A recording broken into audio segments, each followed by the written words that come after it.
Hey, everybody. Welcome to the Film Mechanic Screenwriting Podcast. And today we have none other than Niall Cassin, the screenwriter extraordinaire. His work is on, you can actually find his work on Prime Video right now. Now, help me out here. Derry, thanks very much for having me on. So, yeah, I started screenwriting. I'm 40 now, but I started screenwriting, say, when I was like 31, 32. I was a late bloomer. So I'm working in a bank and I really hate my life. And I'm just like, what am I doing? It was like I was watching my life and go by. And it was like I couldn't, I had no control over my life. My life had been like, school, get a job in a bank is pretty good, but buy a house. But it was just like I had no control over it. It was like I was watching my life go by. So this is a true story. So I'm in this. So I worked in a bank on Baggot Street in Dublin City, and there was a pub next door, a couple of doors down, and it was called Toners. It's like a famous pub. So I'm in Toners, and I'm just like I'm like angry at myself, and all my mates are there in the bank. We go for a few drinks after work, and I'm in this like deep kind of like deep thinking, like just inside my own head, and I'm just like, Jesus, God, just give me a chance, like just give me a sign that everything's gonna be okay. And my friends are just like, come on, cheer up, blah blah blah blah blah, and this like, so they went out to the back area, and then I just left. I was just like, I just can't deal. My head is not in the right place, and drinking beers isn't probably the best thing to do. So I went home, and when I went home, I used to throw on like old movies. I'm a big 60s, 70s, 80s movies. I threw on this movie. It's called it's Sergio Leone. It is it's James Coburn. It was a Rod Seeger, and it's set during the Mexican Revolution. Anyway, James Coburn's this Irish guy, and it goes from like the Mexican Revolution to he has flashbacks to Ireland, and he's kind of cutting this love triangle with his buddy. So it goes back and forth, back and forth, back and forth, and I'm just like again, like I'm in my head watching this movie, and I'm not even watching it. It's just on the background. It's just noise in the background, and I'm honestly just show me a sign, like fate, God, whoever, just show me, And there's a scene in the bar. There's a scene in the movie where James Coburn, his buddy, this is like when they're fighting the British. His buddy comes in, and his buddy starts ratting out all the people who are fighting the British, and eventually James Coburn locks eyes with his buddy, right? And his buddy's betraying all his friends, and Mhm. James Coburn like pulls a shotgun out and kills his friend and kills all the British soldiers and so on. There's no word of a lie. That's the same pub I was in earlier on that day. When I left, I was standing at the exact same place where James Coburn was sitting. And to my mind, it was just like I was James Coburn, and all these the people he shot, that was like fear, indecision, like reluctance, anxiety. And honestly, it just like it was one of those moments. I don't know, it was like synchronicity, or just like I prayed for this this like moment, and I was just like, shit, man, it just happened. Like it just, I don't know where I was looking for it, but it was just like it wasn't coincidence. Like it had this like meaning for me. So and literally the next day I was just like, I asked the world to show me like a sign, or like, this is the right way to take. Like you can do this, Mhm. and it gave it to me. And then after that, I was just like, honestly, I was just like, oh no, like no, I have to actually do it now. So then I started writing, and then so they always say your first script is one of two things. It's either like a super personal movie that, like, your first heartbreak or something that no one else can relate to, and it's so personal and you're not willing to change. Or the other movie, your first script is this like massive space opera, like Star Wars by 10, that no Mhm. one's going to make because it's going to cost $400 million. And so that's what I wrote. I wrote the big massive, I wrote this like World War II movie that was going to cost like $1 billion, and like it had no audience, and like all this kind of stuff. So and this is where I think like some of your listeners can relate to. Like the hardest thing isn't writing the script. The hardest thing is getting someone to read it. That's where you're like, where I've written the script. Where do I send it to? What do I do? And it's just like, so I was there in Dublin, and I was like, what do I do? So get a plane. Never been to Los Angeles before. Never been to, like, I've been to the East Coast, but never to the West Coast. And like, again, like when I got off the plane, it was just like I felt very like safe, and I had the energy because LA has this energy, like has this buzz you can feel. Okay, that's a good thing. So what else happened while you were there? So I went to this pitch fest, and it's like speed dating. You kind of like you line up, like you're all in corrals, like say 1 to 50, and you'd line up behind like number 27 because this guy is looking for like action movies, and you go and pitch your ideas. So I went there, and I was only in LA for like 7 to 10 days, and I had a great time. I had that like I had that like, oh, like this is where I want to be. And now I had a goal because I think people are like goal oriented. Well, I'm very goal orientated. Like So you're in LA, and the next thing you know is what? What happens next? Like, tell us. I had like this script I was pretty happy with. What happened, man? It got optioned by this guy. He didn't pay me a dollar for it, but again, it kind of like again, like was the more that confidence that like, oh, someone's actually optioned the script. Someone has this, like, someone's like believes in me. Someone believes in this script. So then, anyway, I had to leave America because I had no visa. Like I was naive in that sense. It was crazy because I'm like 31, 32. Like I'm not like my mother and father think like, is this a midlife crisis or something like that? Like what's Niall? What's happened to Niall? So I read somewhere that because Ireland's part of the EU, um, I could get a Canadian work visa. Okay. And it was easy. I just fill it in online. It's $100 and I can go to Canada. And I read somewhere years ago that they make a lot of movies. This is how ill prepared I was. They make some movies in Vancouver. I had no idea it was like this massive industry. So literally, I'm just like, okay, cool. Now the Canadian, it's called a kind of enhanced Canadian working visa. As long as you're in the EU and you're under a certain age, you can get it.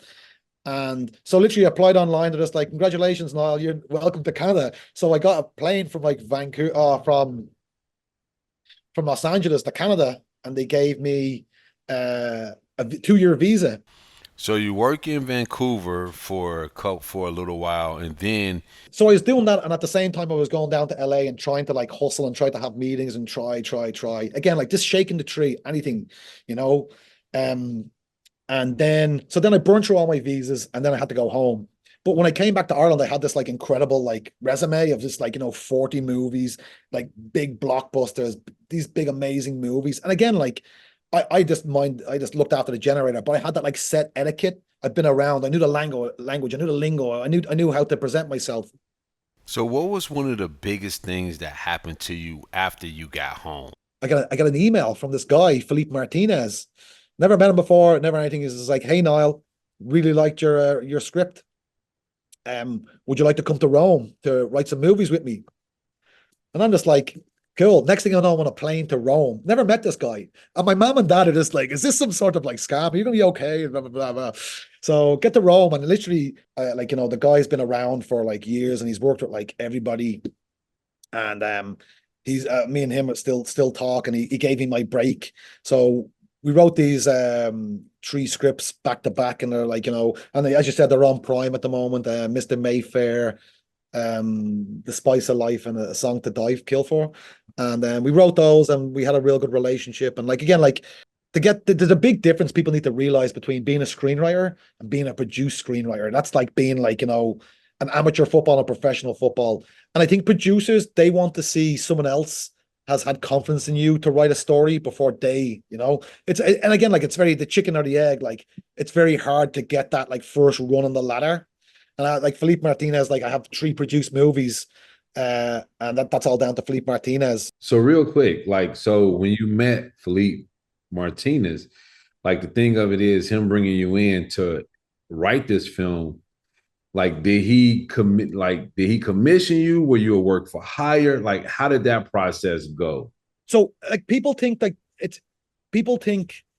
like selling scripts, so that it's very hard to sell a spec, like a speculative script.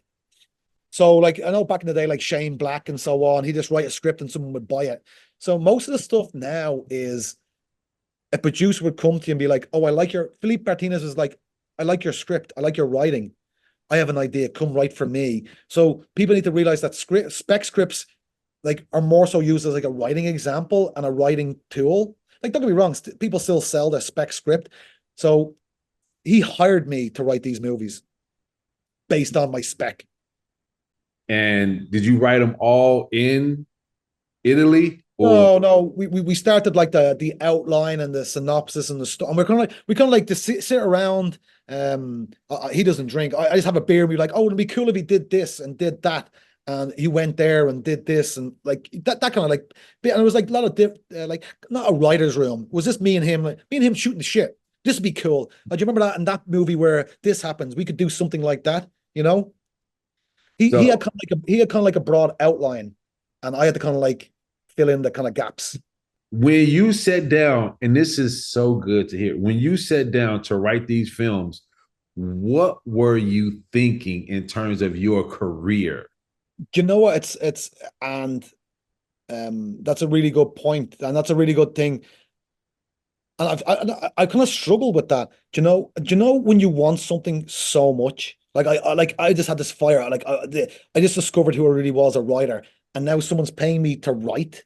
Now, this is your first paid writing gig. Yeah, and I've only been writing like I've only been writing say 2 years, you know. But you know what it is? Like, of course, I'm elated. I'm amazed. I'm just like so happy. And then when I achieve like this goal I set out, I'm so I'm euphoric, right? Of course, who isn't euphoric? But then I begin. No, I don't get sad. I always kind of question myself. It's just like I've done that. Like like I said it. Like your goal is gone. Remember I was talking about goal orientated. Like I set out to become a writer, and now some guy's paying me to write. Now I've done this. Now I've nothing to prove. And again, I was proving it to myself. I'm not in competition with like Aaron Sorkin. You know what I mean? I'm not in competition. Like it's not like I'm trying to like prove myself to myself. And here's the thing. If you're not passionate about what you're writing, like passion is the thing that gets you across the line. It like as much as hard work and so on, you gotta wake up and be like, I can't wait to write the next couple of pages. I can't wait to write. Like, I've written stuff that I'm like, I'm not passionate about, and writing becomes a job, it becomes a chore. Like you don't want to do it. You said something about option, being option on your thriller film, which is Yeah. the second film you wrote. So explain that a little bit to me, how uh, they made the pitch for option for you. And you also stated that you did not get paid for it. So explain, how long was the process? Was it option? Like, just explain a little bit about that for me.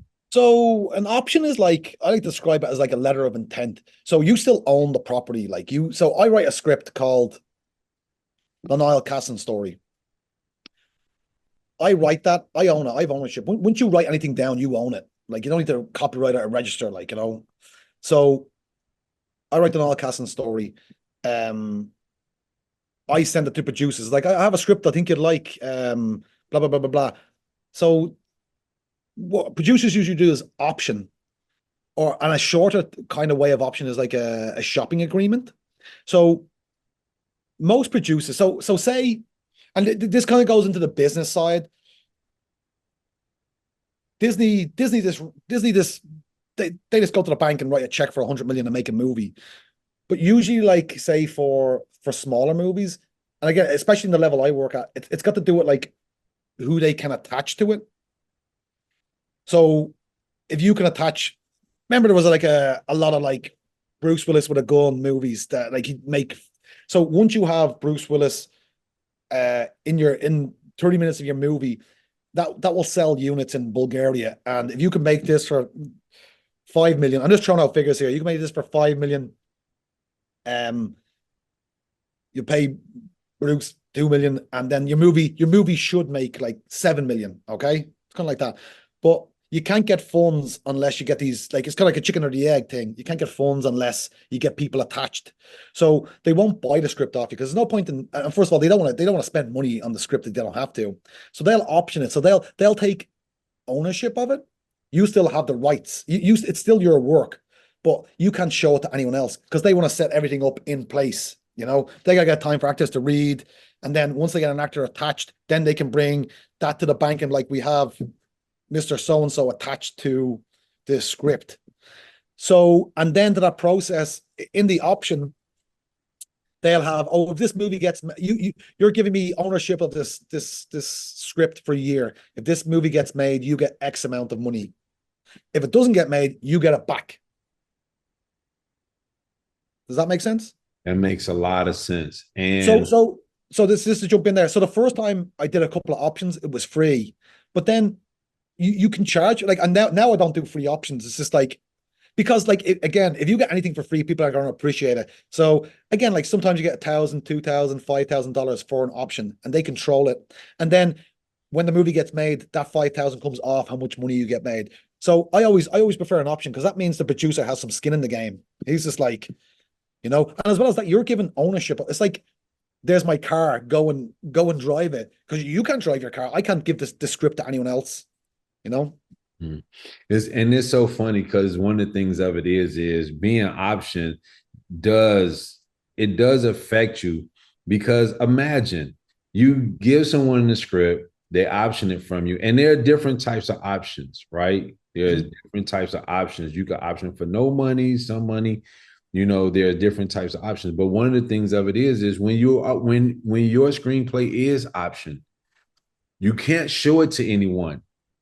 That's exactly. And the funny thing of it is if another producer that you showed it to before, the one that optioned it, comes back a few months later and says, "Hey, we want that can put you in a very precarious situation."